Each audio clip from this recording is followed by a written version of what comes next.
పతాక. ఇది మున్సిపల్ ఉప ఎన్నికల్లో కూటమి విజయ పతాక. విశాఖ గుంటూరు మేయర్లుగా సో కూటమి ఖాతాల్లోకి కుప్పం తుని పాలకొండ చైర్పర్సన్ స్థానాలు. పలు చోట్ల వైకాపా సభ్యులు గైర్హాజరు. మున్సిపల్ ఉప ఎన్నికల్లో విజయ పతాకం ఎగరవేశారంట. ఇట్లా 2 చేతులు ఇటు చూపిస్తున్నారు. 2 మేయర్ పీఠాలు టీడీపీ కైవసం. విశాఖలో పీలా, గుంటూరుకు కోవెలమూడి. అసలు సిగ్గెట్లా లేకుండా విజయ పతాకం రాశారు. మీ బతికే అక్రమం కదా. అక్రమ పతాక అని రాయండి. అక్రమంగా జెండా ఎగరేసామని రాయండి. నీతిగా నిజాయితీగా ఎన్నికల్లో గెలవలేనటువంటి చవట దద్దమ్మలం మేమని రాయండి. నీతిగా నిజాయితీగా మీ బతుకులో ఎప్పుడు గెలవరని రాయండి. ఎప్పుడు ఏ ఎన్నికల్లో మీరు సక్రమంగా గెలవలేదని రాయండి. సక్రమంగా గెలిచింది అక్రమంగా లాక్కున్నామని రాయండి. ఎవడు ఏ స్థానాలు? వైఎస్ఆర్ కాంగ్రెస్ పార్టీ నిజాయితీగా ఎన్నికల్లో గెలిచినటువంటి స్థానాలని అక్రమంగా మీరు లాక్కొని విజయ పతాకాన్ని రాస్తారా? మీ బతుకులు చెడ. మీరు మనిషి పడకబుడితే ఇట్లా వార్తలు రాస్తారా? నేటి స్థానిక నార్మల్గా చూస్తే విశాఖపట్నంలో 98 వార్డులు ఉంటే వైఎస్ఆర్ కాంగ్రెస్ పార్టీకి 58 ఉంటే మీకు ఎట్లా వచ్చిందయా? మేయర్ ఎట్లా వచ్చింది? 98లో 55 వైఎస్ఆర్ కాంగ్రెస్ పార్టీకి ఉంటే మేయర్ వస్తుందా? సిగ్గు లేకుండా ఆ మేయర్గా ఎన్నికయ్యామని చెప్పి చేతులు ఊపుకున్న వాళ్ళకి కడుపుకి ఎట్లా అన్నం వంట పట్టిద్దో అర్థం కావట్లా. రాసే పత్రికల కంటే ఎటు వంట పట్టరు వీళ్ళు ఉగ్రవాదులు కాబట్టి. ఆ గుంటూరులో 57కి 45 వైఎస్ఆర్ కాంగ్రెస్ పార్టీ వైపు ఉంటే 43 ప్లస్ 2 ఇండిపెండెంట్. ఎట్లా వచ్చింది మీకు? వైఎస్ఆర్సీపీ రెబల్స్ అనుకోండి. ఎట్లా వచ్చింది మీకు?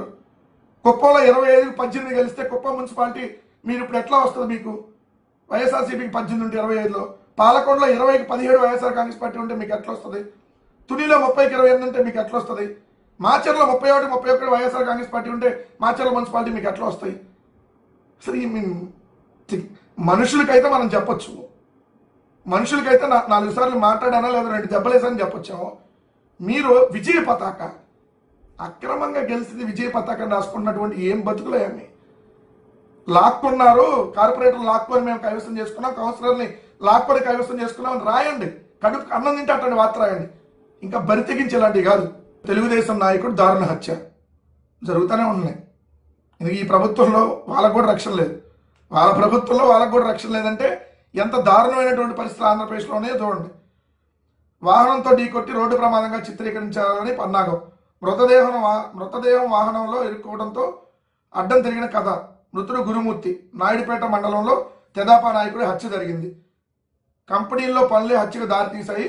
మృతుడి కుమారుడు గురుతేజ. అతివరంలోని కంపెనీలకు నీటి సరఫరా, ఇతర పనుల విషయంలో మాపై తెదాపాకే చెందిన ప్రత్యర్థి వర్గం వారు గొడవకు దిగారు. మేము ముందుగా పనులు పూర్తి చేయడంతో కంపెనీ వారు ఎక్కువ పనులు మాకు అప్పగించారు. దీంతో తెలుగుదేశంలో ఉన్నటువంటి వాళ్ళ ప్రత్యర్థి వర్గీయులే ఏదైతే రోజు గొడవలు కుసిగలుపుతూ కొన్నేళ్ళుగా 10 కేసులు పెట్టించి 10 ఎకరాల నిమ్మ చెట్లు కూడా దున్నేశారు. మేము మొదటి నుంచి తెదేపా సానుభూతి పనులు, తర్వాత వైకాపాలో చేరాం. మళ్ళీ ఎన్నికలకు ముందు మనం తెలుగుదేశంలోకి వచ్చేసాం. 18 రోజుల క్రితం కంపెనీలకు నీరు తరలించే విషయంలో మా వాహనాలు ఆపేయడంతో గొడవ జరిగింది. ఆ గొడవ జరగడంతో ఆ రోజే మా ప్రత్యర్థులు మా నాన్నను నన్ను చంపేస్తామన్నారు. వాళ్ళే పథకం ప్రకారం చంపేశారు. మాకు న్యాయం జరగాలని మృతుడు కుమారుడు గురుతేజ అన్నారు. ఇది లోపలేశారండి, మెయిన్ పేజీలో లేదు. ఈనాడులో ఎక్కడ లోపల వచ్చింది. అదే వైఎస్ఆర్ కాంగ్రెస్ పార్టీ వాళ్ళు తెలుగుదేశం వాళ్ళకి గొడవ ఎవరిని చంపుకుంటే రాజకీయ హత్య, వైకాపా రౌడీయిజం, ప్రభుత్వం మారిన ఆగని వైకాపా దౌర్జన్యాలు, తెలుగుదేశం లాంటి నాయకులు చంపేస్తున్నారు. మొన్నటికి మనం మీరు చూస్తే ఎక్కడైతే ఒంగోలుకు సంబంధించినటువంటి దాంట్లో తెలుగుదేశం పార్టీ నాయకుడు వీరయ్య చౌదరిని ఏదైతే ఈ మాఫియానే వాళ్ళు తెలుగుదేశం వాళ్ళకి గొడవలే. ఎందుకంటే ఇక్కడ ఆధిపత్య పోరు కాదు, వాటాలు పంచుకునే విషయంలో గొడవలు.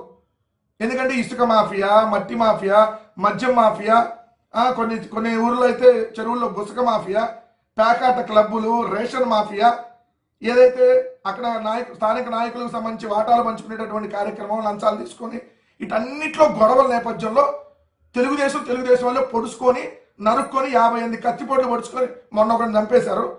వీరయ్య చౌదరిని దేవేంద్రనాథ్ చౌదరి చంపేశారు. ఇద్దరు తెలుగుదేశమే. ఇప్పుడు తెలుగుదేశంలో ఎవరైతే నాయుడుపేటకి సంబంధించినటువంటి ఈయన ఎవరు గురుమూర్తిని ఇంకో తెలుగుదేశం వాడే చంపేశాడు. తెలుగుదేశం వాళ్ళే చంపేసుకుంటున్నారు. రాష్ట్రంలో అద్భుతంగా ఉంది. శాంతి భద్రతలు సూపరు.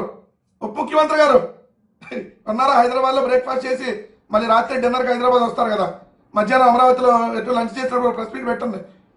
అద్భుతంగా ఉంది ఆంధ్రప్రదేశ్. చంపుకోండి, మీ ఇష్టం. అంటే ఎవడు తీసిన గోతులు వాడే పడతాడడానికి ఇది.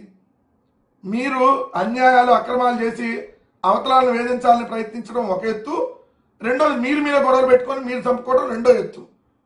సో తెలుగుదేశం వాళ్ళే చంపుకుంటున్నారు, తెలుగుదేశం జనసేనలు కొట్టుకుంటారు, రేపు తెలుగుదేశం జనసేనలు కొట్టుకుంటారు. అవసరమైతే రేపు మంత్రివర్గంలో కూడా ఒకరికొకరు గల్లా పట్టుకొని తన్నుకున్నా కూడా ఆశ్చర్యం లేదు. ఇప్పటికే మీటింగ్లో తనుకున్నారు కదా, చూసాం కదా మొన్న, ఏదైతే గంటా శ్రీనివాసరావు అండ్ ఏదైతే విష్ణుకుమార్ రాజు కొట్టుకోవడం ఒకటే తక్కువ, అన్నీ మాట్లాడుకున్నారు. ఇక సో ఇది ఆంధ్రప్రదేశ్ రాష్ట్రంలో అద్భుతంగా ఉన్నటువంటి పరిపాలన, అద్భుతమైనటువంటి పరిస్థితులు, అందంగా ఉన్నటువంటి పరిస్థితులు, రోజుకొక రేపు 2 రోజులకు హత్య, అద్భుతంగా ఉంది ఆంధ్రప్రదేశ్.